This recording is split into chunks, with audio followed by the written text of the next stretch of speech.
Hi, welcome to Audiobook Academy. This is a self-paced audiobook. There's no need to keep an eye on things. Just pay attention. Thank you for taking the time to listen. This is a book summary of Superhuman Social Skills by Tynan. People will make decisions about how much time they want to spend with you primarily based on how they feel when they are in your presence. The person you want to be is someone who any of your friends can introduce to anyone they know and be confident that doing so will make them look good. To make yourself stand out, look for positive characteristics that the majority of people lack and work on developing them. In other words, how we present ourselves to others will shape their perception of who we are. Being a net addition is not the same as simply not being a net negative, says the author. Because you are taking up an attendance slot that could have been used by someone else who could have been a positive addition, being simply neutral is often a negative experience. It is critical to make a positive contribution to social situations. Create a social circle that will both challenge you and support you, depending on what you require at any given time in your life. There are four main channels through which information is communicated at all times: content, meta, emotion, and status, says the author. In order to be a master of communication, one must be able to hold two major conversations, content and meta, while simultaneously holding two minor conversations, emotion and status. In other words, how we present ourselves to others will shape their perception of who we are. Why not guide that change? Says the author. We all change all the time, usually in imperceptible increments. Being a net addition is not the same as simply not being a net negative, says the author.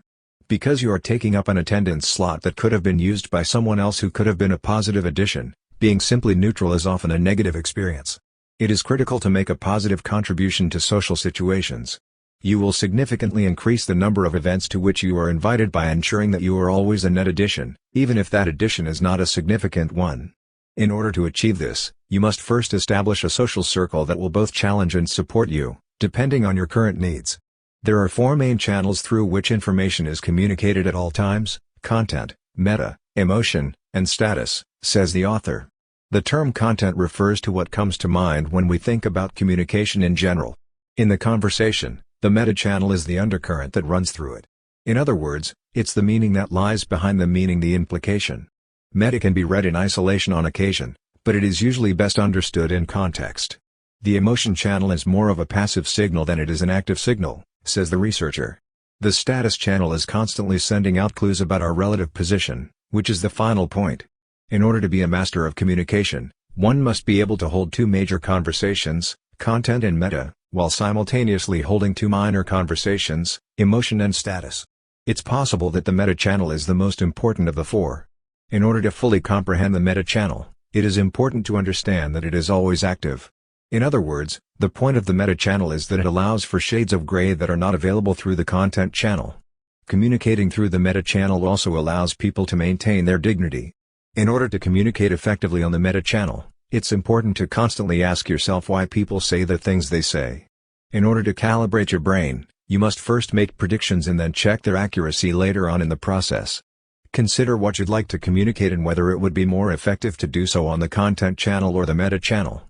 Which of the following will make the other person more comfortable?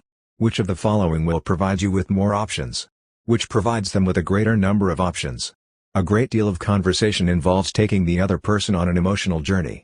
If you think about where they are emotionally, in addition to where they want to be, you can use the emotional channel to guide them there, or to keep them there if they want to remain in the same place. The hierarchy of a new friend group is important to understand when you first join. As an outsider, it is critical that the group's harmony is maintained and that no disruptions occur. Understanding someone's social standing entails understanding how they perceive their place in the world. A great deal of social status is communicated non-verbally through body language and eye contact, says the author. Put simply, bragging about your high social standing conveys a low social standing. Vocal tone conveys a great deal about one's social standing as well. However, a large part of one's social standing is determined by what one will and will not accept from oneself and others. That cannot be faked, but it can be altered.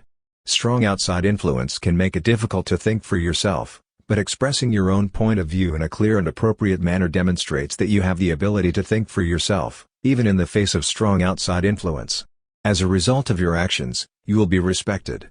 Be aware of what others are communicating on the status channel and avoid using mannerisms or habits that could be misinterpreted as conveying a lower social standing. It is important to convey as quickly as possible what it is about you that makes you interesting and worth knowing when you are introduced to someone or placed in a social situation where people are unfamiliar with you. In the words of psychologists, first impressions are formed quickly and remain as subconscious biases for an extremely long time. Your stories serve as your primary means of communicating who you are and piquing people's interest. Choosing a story in which the details highlight your positive characteristics is a good way to start getting to know someone when you want to become friends with them. When telling a story, there are 3 primary phases that should be followed in chronological order: the setup, the build-up, and the payoff. If you don't think you have many interesting stories to tell, a good exercise is to take a sheet of paper and write the letters of the alphabet down the left side of the page. After that, write a brief description of a story that begins with each letter of the alphabet. In all conversations, especially those involving sarcasm, there is one important rule that must be followed: always give the other person an opportunity to speak up. Maintaining eye contact for 80% or more of the time during a conversation is recommended by psychologists. Eye contact increases people's liking and trust for one another, according to research that has been conducted while controlling for other variables. Your objectives in a conversation are to ensure that the other person has a good time, to provide them with information about you, and for you to learn about them. When you're in charge of the conversation in a group, it's your responsibility to make sure that everyone is participating in the conversation. It's important to remember that there's a difference between liking you and being impressed by you. Impressing people can be difficult, but you will not have any difficulties in making people like you.